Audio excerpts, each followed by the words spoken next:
हमें थोड़े टाइम पहले के सीन को दिखाया जाता है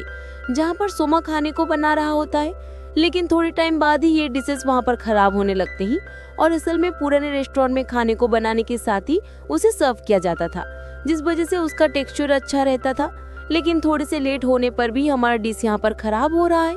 और एरिना कहती है कि वो इस चीज को पहले ही समझ गई थी, लेकिन उसने सोचा नहीं था कि इतने बेकार ट्रैप में हम फंस जाएंगे। दूसरी तरफ इको में भी बहुत ही गुस्सा होती है क्योंकि कोई भी उसके खाने को नहीं खा रहा है, लेकिन एलिस के पास भीड़ और भी बढ़ने ही लगते हैं, जिसका मतलब है कि ये कोई नॉर्मल एग्स तो नहीं हो सकते हैं।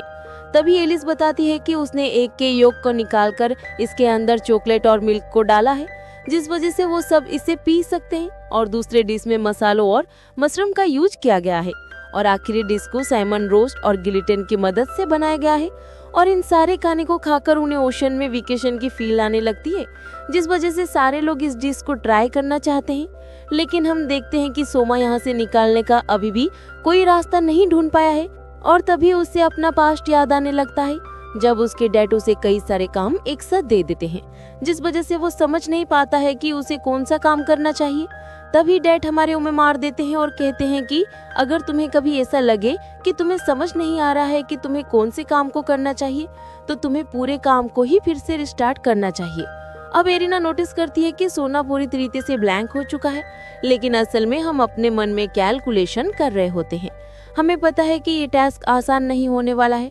लेकिन किसी तरीके से हमें इसे कंप्लीट करना ही पड़ेगा। दूसरी तरफ डोजिमा भी बहुत ही परेशान होते हैं और सोचते हैं कि सोमा के लिए ये टास्क बहुत ही टफ होने वाला है। तभी सोमा एक बबी को अपने पास बुलाकर उसके लिए खाने को बनाने लगता है और इस लड़की को ये खाना किसी मैजिक की तरह लगता है।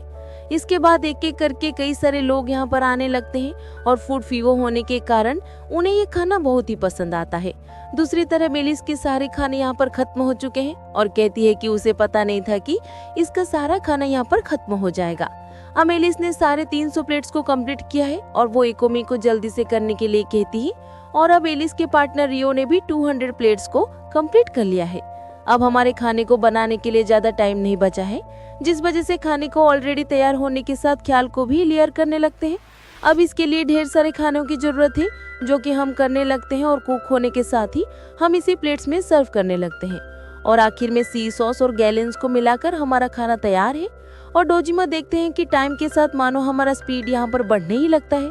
और इस टेक्निक को 5 स्टार होटल में लाइव सर्विंग नाक से जाना जाता है, जिससे खाने का इंटरेस्ट और भी बढ़ने लगता है। अब सोमा असल में सिर्फ खाने को नहीं बना रहा है और वो एक शो को भी परफॉर्म कर रहा है, जिस वजह से उसके कस्टमर को ये खाना और भी टेस्टी लगने लगता है। अब हमारे सारे दोस्तों के टास्क एक एक करके खत्म होने लगते हैं और सोमा और भी परेशान हो जाता है क्योंकि यहाँ पर सिर्फ 5 मिनट का ही टाइम बचा हुआ है। लेकिन इस खतरनाक सिचुएशन के बावजूद सोमा 200 प्लेट्स के टारगेट को कंप्लीट कर लेता है। अब इन सारी चीजों को देख सारे जजेस भी इम्प्रेस होने लगते हैं क्योंकि सोमा ने सिर्फ 200 प्लेट्स को कंप्लीट नहीं किया है बल्कि उसने एक खुबते जहाज को बचाया है। लेकिन गजब तो एरिना ने किया है 407 प्लेट्स को सर्व करके और दूसरे पे एलिस आती है जिसने सारे 300 प्लेट्स को सर्व किया है। जिसके बाद एलिरा अपने आप को यहाँ पर इंट्रोड्यूस कर देती है और कहती है कि उसने सोचा नहीं था कि ये टास्क कंप्लीट हो पाएगा। और तभी टियो यहाँ पर पहुंच जाता है और एलिस बताती है कि वो असल में एरिना की कजन है और कहती है कि जब वो छोटी थी एरिना ने उसके खाने को बेकार कहा था और हमेशा उसके मूढ़िया को भी चुरा लिया करती थी, जिस वजह से वो उसका बदला लेने के लिए आई है। और कहती है कि उनका नाकरी इंटरनेशनल नाम का एक कंपनी है जहाँ पर खाने को इनोवेटिव तरीके से बनाना सिखाया जाता है। और हाग्रो कहती है कि तुम्हें इस एकेडमी का नंबर 1 स्पोर्ट्स चाहिए ना, लेकिन मेरे होते हुए ऐसा कभी नहीं हो सकता। तभी एक अनाउंसमेंट होता है कि 4 घंटे के अंदर उनका अगला स्टेशन स्टार्ट होने वाला है, जिस वजह से उन्हें तैयारी करने के लिए कहा जाता है, जिस वजह से मर्जी नहीं होने के बावजूद सारे स्टूडेंट अगले स्टेशन की तैयारी करने लगते हैं। अब वो सब लोग बहुत ही परेशान होते हैं और सोचते हैं कि फिर से उन्हें कोई सीक्रेट टेस्ट दिया जाएगा। तभी डोजिमा कहते हैं कि इस कैंप में जितने भी स्टूडेंट आए थे उनमें से सारे 300 स्टूडेंट को फेल किया गया है और ये कैंप सिर्फ इस चीज को सिखाने के लिए था कि रियल वर्ल्ड के कुकिंग में उन्हें कितनी सारी चीजों को फेल करना पड़ सकता है। हमारे साथ कुछ भी गलत हो सकता है, किसी भी चीज की हमें कमी पड़ सकती है और ऐसा भी हो सकता है कि बिना किसी रेस्ट के हमें लगातार काम दिया जाए। लेकिन अब टाइम आता है हमारे फाइनल टेस्ट को स्टार्ट करने का और इस लेवल में हमें ग्रेडर्स के हाथों के खाने को मिलेगा, जिसका मतलब है कि फाइनली हमें यहाँ पर रेस्ट करने का मौका दिया गया है। और इन खानों को ट्राई करने के बाद उन्हें पता चल जाता है कि नेक्स्ट लेवल का खाना किसे कहा जाता है।